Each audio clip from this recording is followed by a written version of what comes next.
It's my pleasure to introduce Professor Najeeb Jung, who is the third and the last distinguished speaker in the series that we have conducted over the last 2 months or so.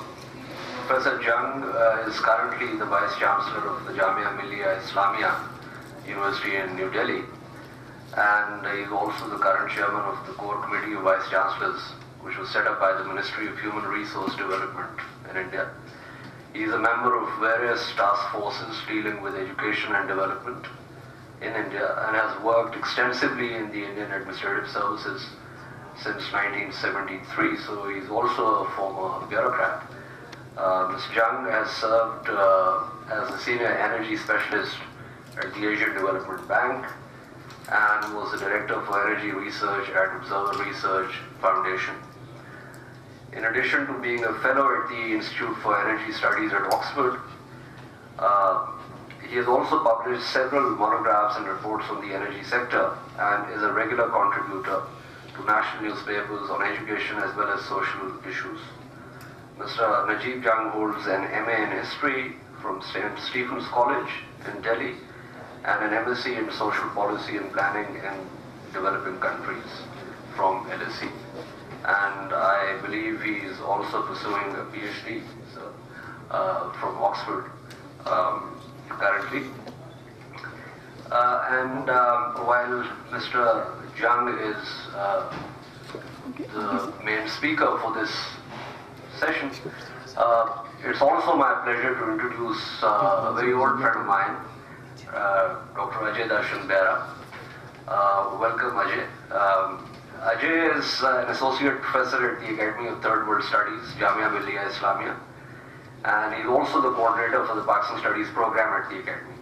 His main areas of research interest are foreign policy and security issues in South Asia, political violence, insurgency and terrorism, conflicts and conflict management, India's foreign policy, political development and foreign policy of Pakistan and Sri Lanka.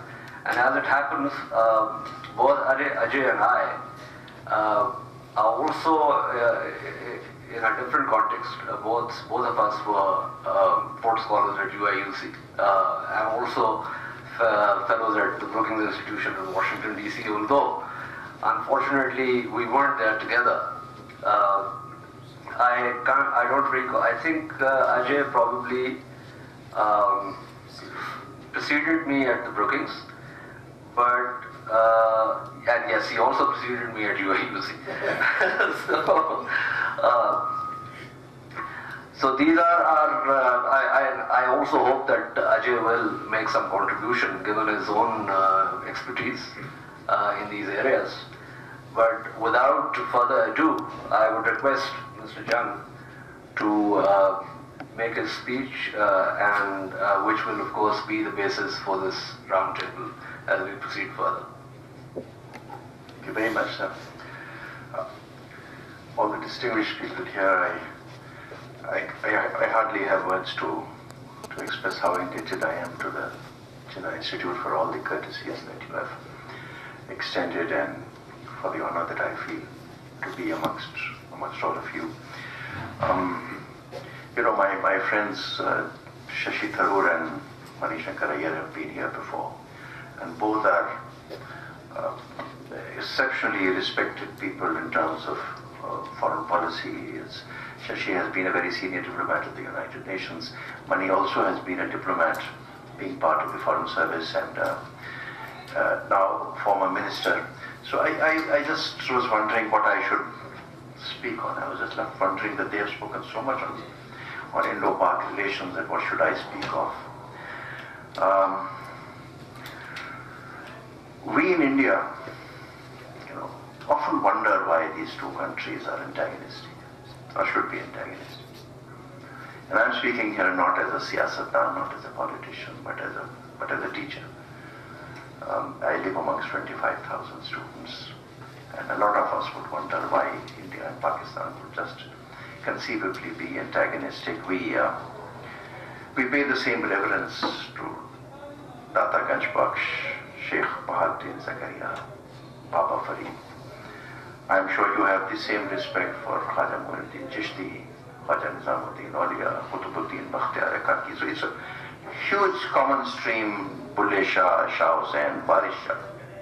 And great poets that you have had, Faiz, Ahmad Faraz, Iqbal, continuing this legacy of Momin, Ghalib, Zauq. It's so much part of the same stream, what we call in India the flowing Ganga Jamni culture. And therefore I thought that, and you people are also knowledgeable about Pakistan itself. So I racked my brains and I said that I won't speak on Pakistan. I don't wish to speak on Indo-Pak relations so much because all of us constantly talk of that. But I thought I'd make an endeavor to speak just about India, where India stands today. Because obviously you read the newspapers, you see our channels. But I just thought that from an academic's perspective, I'll put on the table what India is now.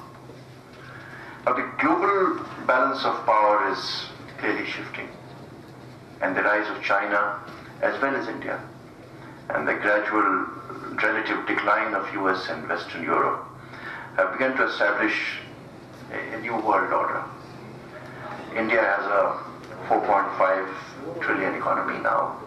It's already probably they say the fourth largest economy in the world in terms of purchasing power parity. And interestingly, while China's rise has caused concern in world powers, India's rise does not cause any concern in world powers. For India, the next few years, of course, present great challenges.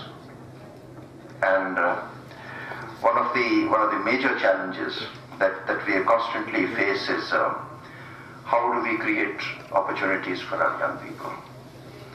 We have the world's largest middle class, probably. We believe that by 2025 it shall certainly be so double than what it is today, which is 270 million. So you can imagine a middle class of roughly 500 million people with purchasing power to buy motorcycles, scooters, the desires to build houses, homes. We have growing economy as an asset, but we have severe liabilities. And the liabilities are misgovernance and social inequality.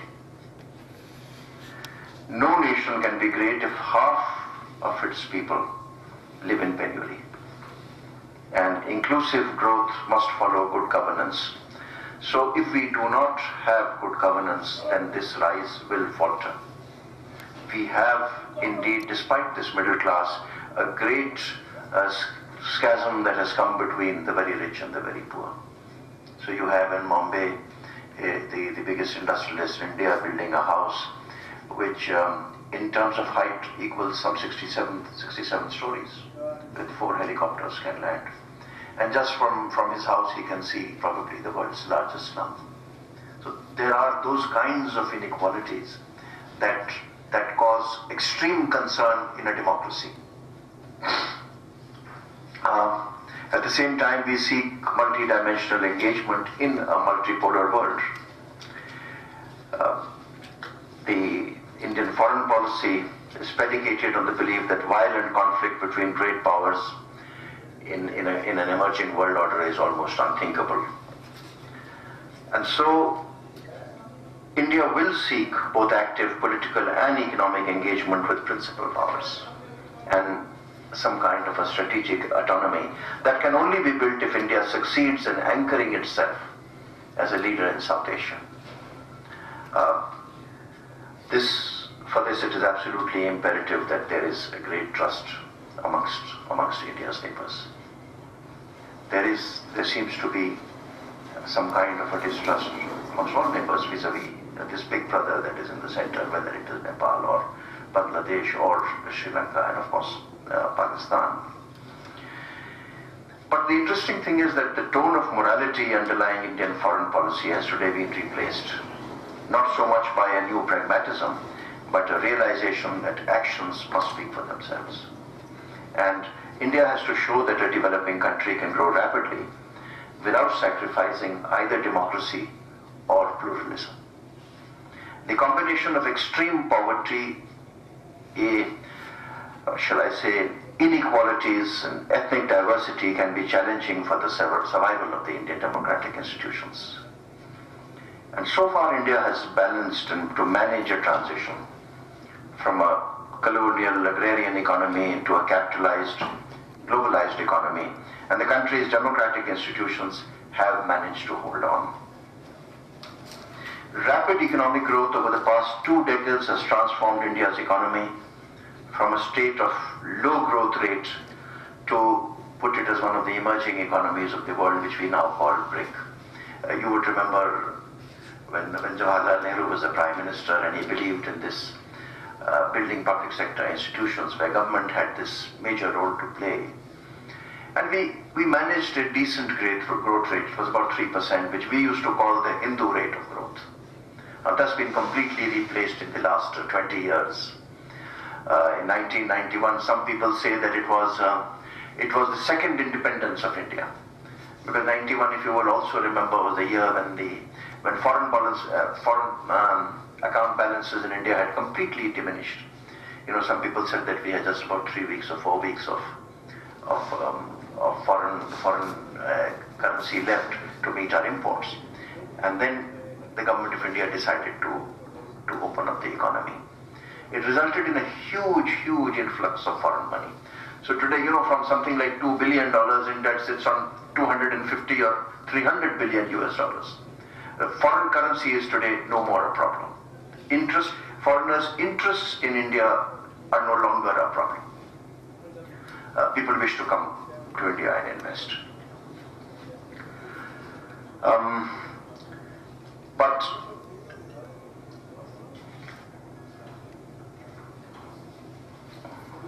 we continue to struggle with equity and social justice, as I said before. For instance, our progress in primary healthcare, primary education is grossly inadequate.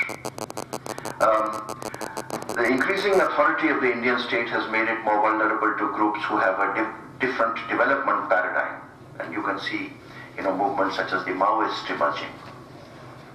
Despite these challenges, it can be reasonably said that India's affirmative action programs have helped neutralize polarizing influences in society to a certain extent.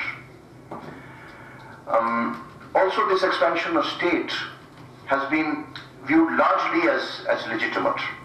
The Indian state has managed to achieve legitimacy by diversing the stakeholders in Indian democracy. So if you compare India of the 50s to the India of the 2000s, you will find that claimants to political power have changed from a homogeneous upper caste, high caste people to a more heterogeneous social combination, which includes backwards and the regions now, trying to affirm power.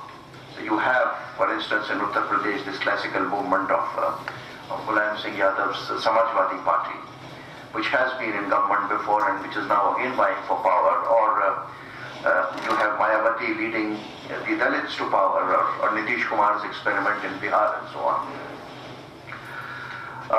However, it's important to understand that the compulsions of electoral democracy have made the Indian state sensitive and responsive to the aspirations of poor and the marginalized. Because it is through democracy that plebeian social groups empower themselves. And this is how Indian political system tries to institutionalize social mobility. This deepening of democracy through the politics of redistribution has provided stability to the Indian state in the midst of what seems like a seeming chaos. As a civil servant, I can say, and I've been privy to processes of both governance and popular democracy, I have borne witness to the order that underpins the seeming disorder of democracy in any country. And here I must touch on the approach that India has to its minorities, the Muslims, the Christians, the Sikhs, which form, about 22-24% of India's population now. The Muslims themselves are about 16-17%. One of the objectives of the Constitution when it was framed, when the framers of the Constitution was debating in the Constituent Assembly, then they certainly decided that they would like to give equal status to minorities of all types, particularly religious minorities. The whole object was to set up a state that was not owned by a dominant religious community or governed in its name. And in the context of partition, the Indian Muslims faced real challenges in the early years of the Republic. The record has been mixed. The Structure Committee report that was released in 2006 is an important document that presents the weaker side of India's development story. You will see that the Muslims are underrepresented in most sectors of the Indian economy. As a consequence, government has initiated several steps to institute affirmative action for sections of Indian Muslims. And in fact, several recommendations of the Structure Committee have been accepted. Yet, Muslims remain very important stakeholders, and debate regarding their welfare remains always active. You can go on any news channel in the evening and you will find very lively debate on the state of development of Muslims in India. The encouraging signs are that the Muslim community has been able to create small elites of its own who have held reasonably important positions. Needless to say, Muslims have reached, positions in politics, in bureaucracy, judiciary, sports, arts. A lot of people say that this has been in name, but they've been presidents, they've been chief justices of the Supreme Court. There's been a cabinet secretary, there's been a home secretary, and so on. And people tend to think that these could have been cynosures. I can assure you that it is not so. Because government is pretty conscious that in any organization there has to be adequate representation of minorities. So if you look at the Supreme Court of India, which will have, say 28 judges, they will make sure that at least 2 are Muslims, and there will be 1 Sikh or 1 Christian, and so on. That's the affirmative action that Government of India is now completely committed to. The Union Public Service Commission, which selects people for the All India services, the Class 1 services, like myself, the IAS and the Foreign Service. The Union Public Service Commission would always necessarily have people from the minority communities represented on each board that selects people. And at the end of every interview, if there is a candidate of a minority community, then the instructions from government would be that, other things being equal, let's lean towards the minority candidate. But that doesn't mean that representation is adequate, because both Muslims and Sikhs and Christians suffer from this huge problem of lack of education. There are now efforts to modernize madrasa education. Universities like mine, have identified about 26 madrasas where we believe the education is of a reasonable standard. So we would encourage children from those madrasas to come, and then we would bring them to stream with normal students. And the upgradation of madrasas, interestingly, is also a policy of the Union government. So there are people going and talking to the ulema that let's have computer programs, start teaching English, start teaching history. And it's quite heartening to know that the influence of religious leaders, which was very important, let's say even till the 80s, there's a gradual reduction from there. You will have, for instance, the Darul Uloom and Deoband issuing fatwas every now and then. But there are hardly many people who would abide by those fatwas. People take them in their stride. There are also encouraging signs that Dalits, who are historically the most exploited and stigmatized community in India, are beginning to achieve economic and political advancement. I mentioned Uttar Pradesh to UP, where Mayawati has now been the Chief Minister for the last 5 years, and before these 5 years, she was Chief Minister 3 more times, albeit not independently, but with coalition government. She was coalescing with, in those days, with the BJP. So India has gone a long way forward in trying to fulfill the dreams of people like Gandhi and Ambedkar, who had thought that they would try to eliminate caste system from India. Having said that, it would be completely wrong of me to say that the caste system has ceased. In fact, caste system seems to have penetrated the Muslims and the Christians and the Sikhs also. I mean, we have now an ongoing debate about Pasmanda Muslims and Ashraf Muslims. And Pasmanda Muslims demanding reservations in government jobs because they are backwards, and as per the Satchar Committee report, they are, as backward, if not more, than the scheduled castes. So the debate is very much on, even amongst minorities. This, of course, is the influence of the caste system, which continues amongst the people. After independence, there was a consensus over a model of economic development that involved a highly protected national economy